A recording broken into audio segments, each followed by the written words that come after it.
السلام عليكم ورحمة الله وبركاته.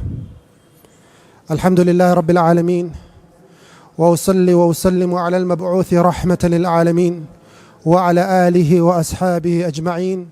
أما بعد. Ikhwani, we are continuing with our lecture series regarding the history of the Tatar, the history of the Mongolians, and how they almost finished Islam and the Muslims. Ikhwani fillah, our brothers and sisters in Gaza right now, they are going through a very difficult time. A time of fear, a time where they are really fatigued, and they fear for their lives and the lives of their children. And the Muslims have gone through this many times in the history. But the worst episode in our history, completely with no doubt, is the fear that the Muslims felt when the Tatar, when the Mongolians attacked the lands of the Muslims. The Prophet ﷺ, he says in authentic hadith, لا تقوم ساعة حتى تقاتل الترك. The hour will not come until you Muslims will fight the people of Turkish origin. He says, صغار الأعين حمر الوجوه ظلف الأنف كأن وجوههم لجام المطرقة. He says that they have small eyes, flat faces, flat noses. It is as if their face is a beaten shield.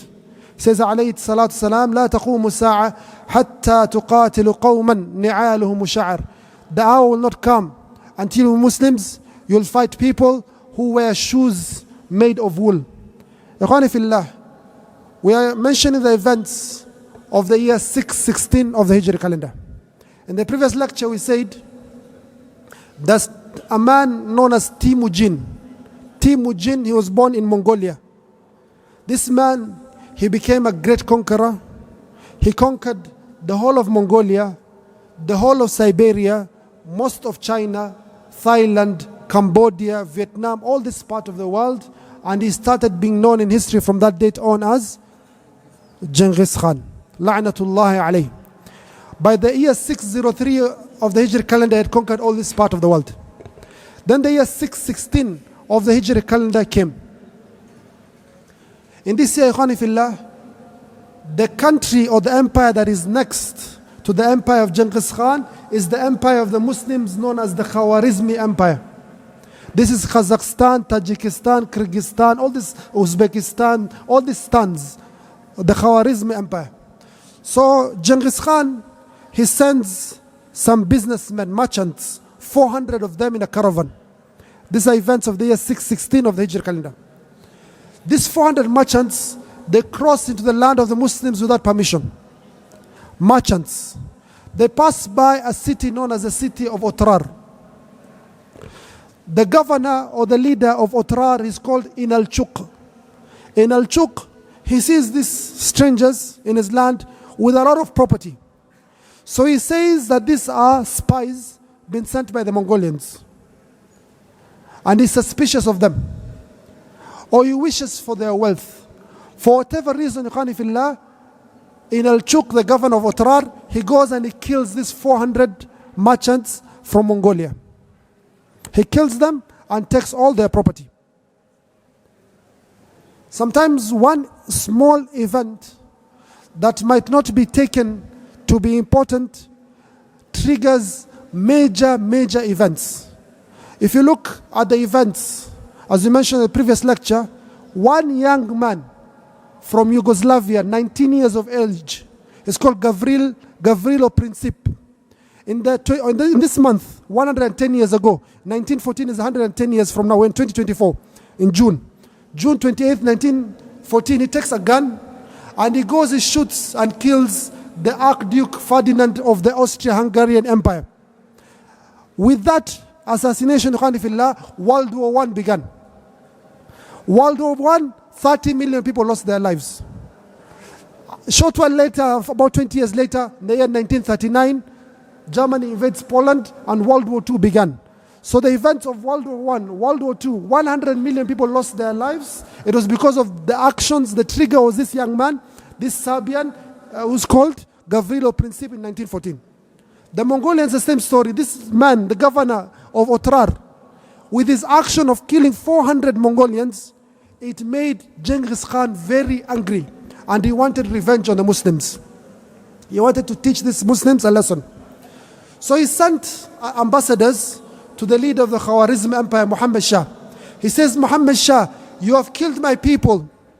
Give me those criminals who have killed my people so that I can take revenge and punish them. Muhammad Shah, he says, no. You come here, bring your case, and we'll judge them as per our laws. If they have done a crime, we'll judge them by our laws. The ambassadors did not speak well in a good manner with Muhammad Shah, the emperor or the leader of the Khwarizm Empire. So he killed some of the ambassadors and he told them, go back to your country. Do whatever you want. Khani fillah, Genghis Khan, when he had this, he started burning with anger. And he plotted for his revenge and to harm the Muslims, a harm that they've never seen ever.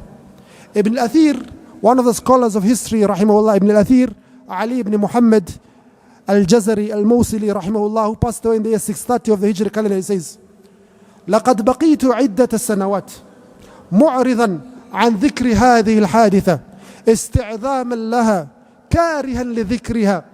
He says, for many years, I'm a historian. I have lived these events, what happened between the Muslims and the Mongolians.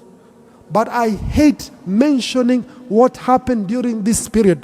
فَأَنَا أَقْدُمُ إِلَيْهِ رِجْلًا وَآخِرُ أُخْرى. He says, I take one step, I want to write. I'm living these events. What the Mongolians are doing to the Muslims, I'm seeing. I want to write about it. He says, فَأَنَا أَقْدُمُ إِلَيْهِ رِجْلًا وَآخِرُ أُخْرى. Every time I take one step, I take a step back. He says, وَكَيْفَ يَسْهُلُ عَلَى مُسْلِمٍ أن يكتب عن ناعي الإسلام والمسلمين. How is it possible for any Muslim to write about the obituary, to write about the end of Islam and the Muslims? وكيف يهون على أي أحد ذكر ذلك? How is it possible that it's easy for anyone to mention what the Mongolians did to the Muslims? He says, فيا ليت أمي لم تلدني ويا ليتني مت قبل هذا وكنت نسيا منسيا. I wish I died before this day. I wish my mother never gave birth to me so that I could not witness what happened to the Muslims at the hands of the Mongolians. So Ikhwani, Genghis Khan, he sends his army to enter the land of Khwarizm. You have to pass through mountains. So if you want to pass through mountains, you have to go through a valley. That is the normal path. So Khwarizm Shah, he sent his army to block that path. But these Mongolians, Ikhwani fillah, very smart. They are ready to fight in any platform of war, any forum where there's war, they're going to fight. So they sent one army in a path that has never been used in history, or was used only a few times. They went over the mountains, over the cold mountains, a group of them, and a major group came through that pass. So when Khwarizm Shah is expecting an army to come through that valley pass, he finds that army coming through a valley pass. Then on this side, people are coming from the mountains. And they're coming not in small numbers, hundreds of thousands. Now tawakkal ala Allah, nujahid, let's fight them. So they fight Ikhwani fillah, 1 day, 2 days, 3 days, 4 days. The Muslims are very brave and they fight a brave battle. But Ikhwani fillah, haula qawm, these people, their numbers, they do not decrease, hundreds of thousands. You find 800,000 or 600,000. Yet we only 50,000 or 100,000 Muslims. 20,000 Muslims lost their lives. And these people, they lost most of them.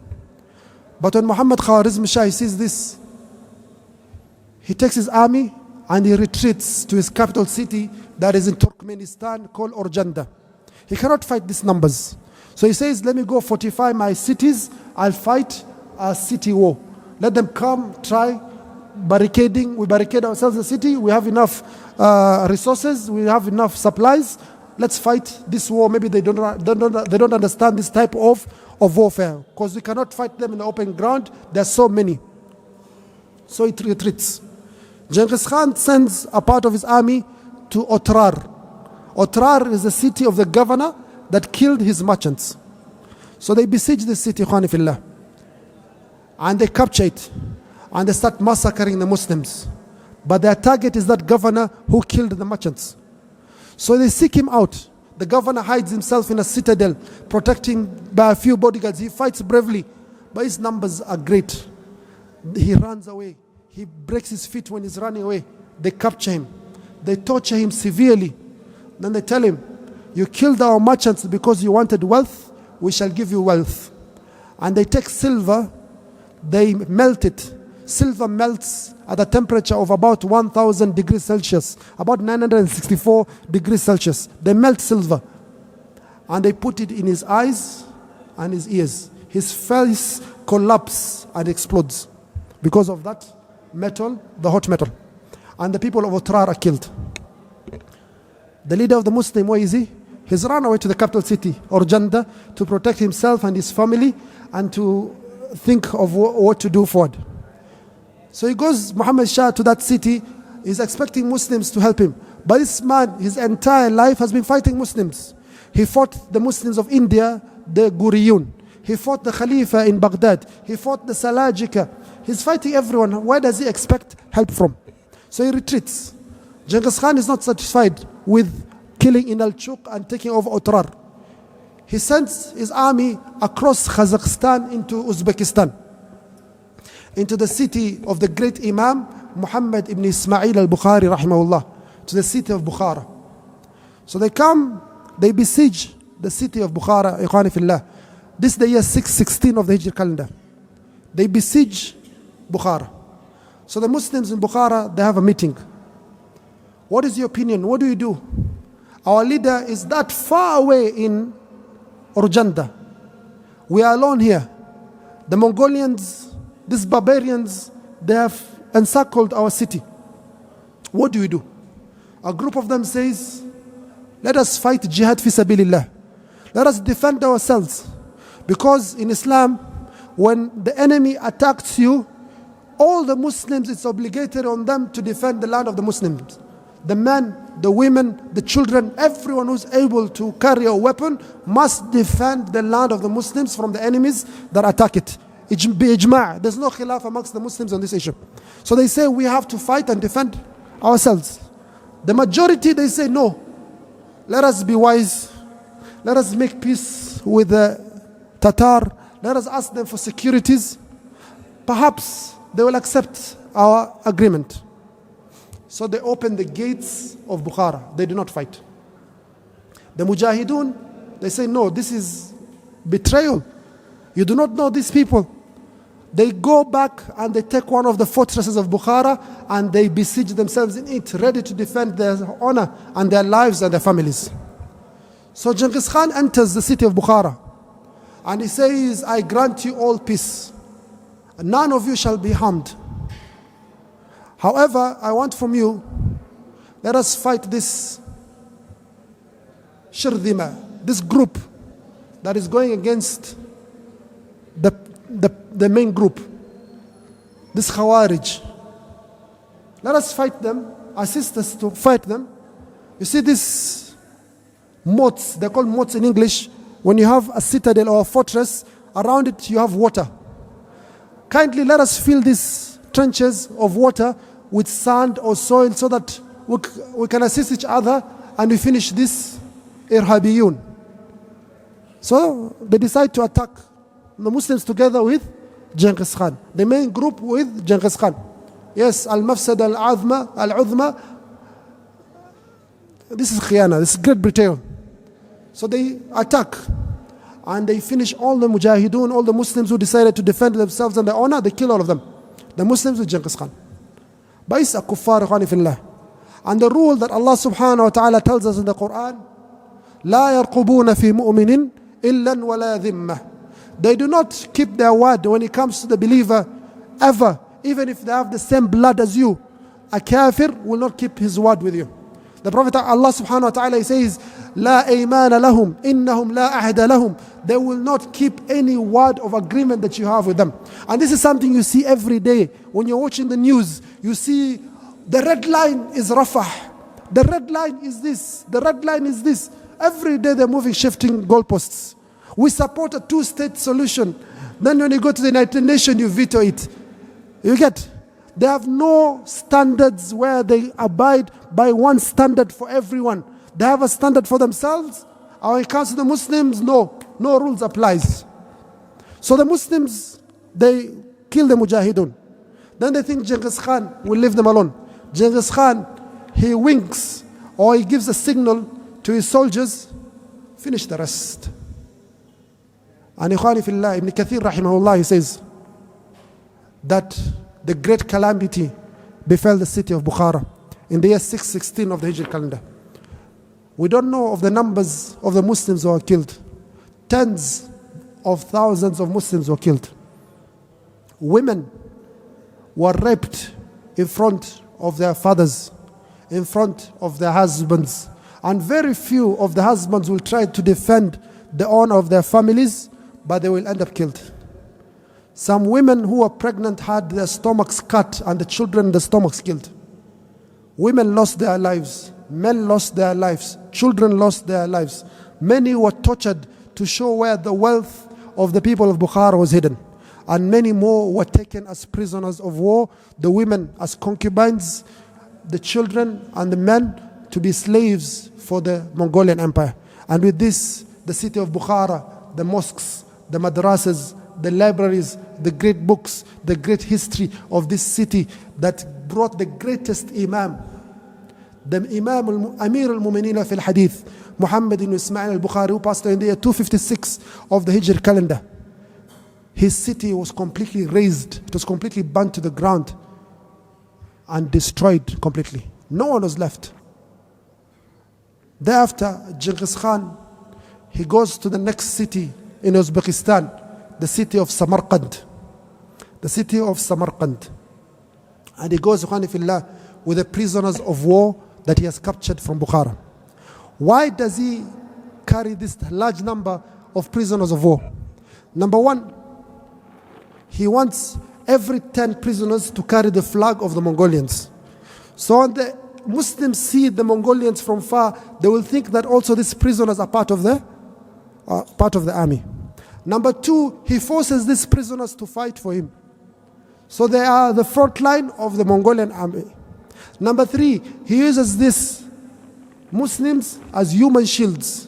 When the Muslims in Samarkand will fire arrows, the first person they will kill is their fellow Muslim brothers and sisters.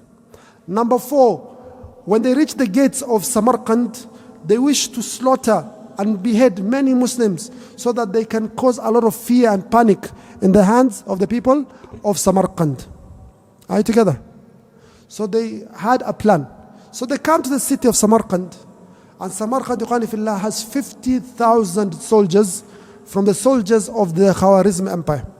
It has ulama, it has fuqaha. It is one of the most beautiful cities in the entire world. It is currently one of the cities of Uzbekistan. It has mosques, it has a great history. Very rich and wealthy city. So he besieges this city and asks them to surrender. Ikhwani Fillah, the events that we're going to mention thereafter are the events that are going to happen in the year 617 of the Hijri calendar. This, Ikhwani Fillah, is with no doubt the worst year for Muslims in the entire history. The year of the genocide of the Muslims. Ibn Kathir rahimahullah says, from the day Allah subhanahu wa ta'ala created Adam alayhi salam to this year 617 of the Hijri calendar, we have not seen death or a massacre of any people like how the Muslims were massacred in the year 617 of the Hijri calendar. Ikhwani Fillah, with no doubt the year 617 of the Hijri calendar is the worst and the darkest year in the history of Islam and the Muslims. The Prophet alayhi salatu wasalam, he says, إِذَا تَبَايَعْتُمْ بِالْعِينَةِ وَرَضِيتُمْ بِالزَّرْعِ وَأَخَذْتُمْ أَذْنَابَ الْبَقَرِ وتركتم الجهاد في سبيل الله سلط الله عليكم ذلا لا ينزعه حتى ترجعوا إلى دينكم.